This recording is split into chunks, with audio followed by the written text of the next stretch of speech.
سنو سنو، تمہارے گھر کے اندر سب کچھ موجود ہے، پھر بھی تم خدا کی نافرمانی کر رہی ہو۔ لیکن آؤ ذرا سیدہ کائنات کی زندگی کو دیکھو، سیدہ فاطمہ سلام اللہ علیہا کی زندگی کو دیکھو۔ گھر میں فاقے پر فاقہ ہے، لیکن اللہ کی راہ میں دینے کے حوالے سے اس قدر زیادہ فراخ دل ہے، اس قدر دل میں وسعتیں ہیں کہ ایک مرتبہ خاتون جنت کی چوکھٹ پر مانگنے کے لیے فقیر آیا، مانگنے کے لیے بھکاری آیا، اور اس نے کہا ہے کوئی جو اللہ کے لیے مجھے کچھ دے دے۔ اس وقت سیدہ فاطمہ کے گھر میں کچھ بھی موجود نہ تھا، خاتون جنت کے گھر میں کچھ نہیں تھا۔ سیدہ فاطمہ نے سوچا فقیر کو دروازے سے خالی بھیجنا یہ میرے بابا نے منع کیا ہے، میرے رسول نے منع کیا، فاطمہ اپنی چوکھٹ سے کسی سائل کو کبھی خالی نہ بھیجنا۔ گھر میں ادھر ادھر دیکھا، کچھ نظر نہیں آیا، تو سیدہ فاطمہ اپنا دوپٹہ جس پر کئی پیوند لگے ہوئے تھے، اپنے دوپٹے کو اتار کر گھر کے اندر سے اللہ اکبر ایک روشن دان سے ہاتھ کو باہر کرتی ہیں، اور اس کے بعد وہ دوپٹہ اس فقیر کو، اس سائل کو دے دیتی ہے۔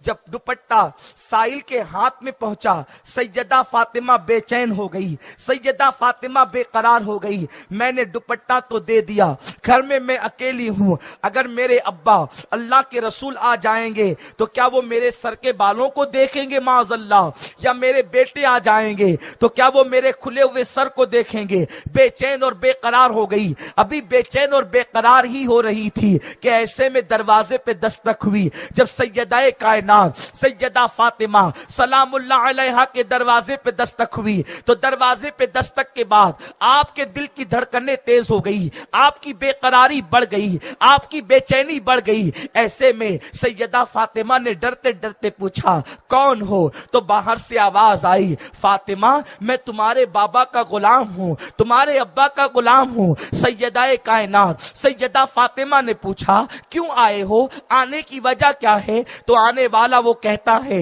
کہ میں تمہارے لیے تحفہ لے کر کے آیا ہوں۔ اور اس کے بعد باہر سے جیسے ہی تحفہ اندر کی طرف اس نے پیش کیا تو کیا دیکھا سیدہ نے؟ خوشی کی انتہا نہ رہی کہ بڑا خوبصورت دوپٹہ تھا۔ سیدہ فاطمہ نے جلدی سے وہ دوپٹہ اوڑھ لیا، اور اوڑھنے کے بعد ابھی دوپٹہ اوڑھ کر کے سجدہ شکر ہی ادا کیا تھا کہ دروازے پہ پھر دستک ہوئی۔ پوچھا کون ہے؟ میرے آقا نے جواب دیا کہ بیٹی میں محمد تمہارا باپ ہوں، تمہارا والد ہوں۔ اللہ اکبر، دروازہ کھول دیا گیا۔ میرے سرکار نے جیسے ہی سیدہ فاطمہ کے سر پہ دوپٹہ دیکھا، مسکرا کر فرمایا فاطمہ یہ دوپٹہ بڑا خوبصورت ہے، کہاں سے لائی ہو؟ سیدہ فاطمہ کی آنکھوں میں آنسو آ گئے، عرض کرتی ہے بابا جان میں نے اپنا دوپٹہ ایک فقیر کو خیرات میں دے دیا تھا۔ تو پھر دروازے پہ دستک ہوئی، میں نے پوچھا تو آنے والے نے کہا آپ کے بابا کا غلام ہوں اور آپ کے لیے دوپٹہ تحفے میں لایا ہوں۔ وہ دوپٹہ کوئی آپ کا غلام دے کر کے گیا ہے۔ میرے آقا فرماتے بیٹی اللہ کی طرف سے تمہارا امتحان تھا کہ تم اللہ سے کتنی محبت کرتی ہو۔ اللہ نے جبریل کو فقیر بنا کر تیری چوکھٹ پر مانگنے کے لیے بھیجا تھا۔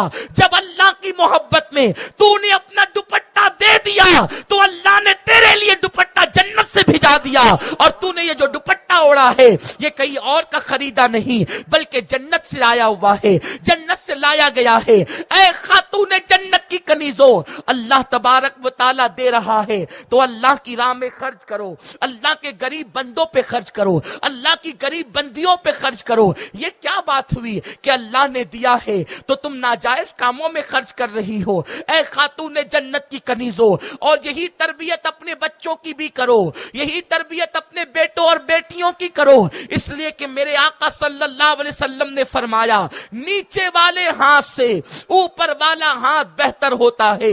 جو لوگ دینے کے عادی ہوتے ہیں اللہ ان کے لیے اپنے خزانوں کے دروازے کھول دیتا ہے، ان کے لیے اللہ تعالی دولت کے دروازے کھول دیتا ہے۔ اچھی طرح ذہن نشین کر لو، ہمیں اپنی زندگی کو بدلنا ہے۔ سننے سنی دعوت اسلامی کے اجتماع میں آنے والی میری بہنوں، اپنی زندگی میں انقلاب بپا کرو، گناہوں کو چھوڑ دو۔ گناہوں میں سکون نہیں ہے، گناہوں میں اطمینان نہیں ہے۔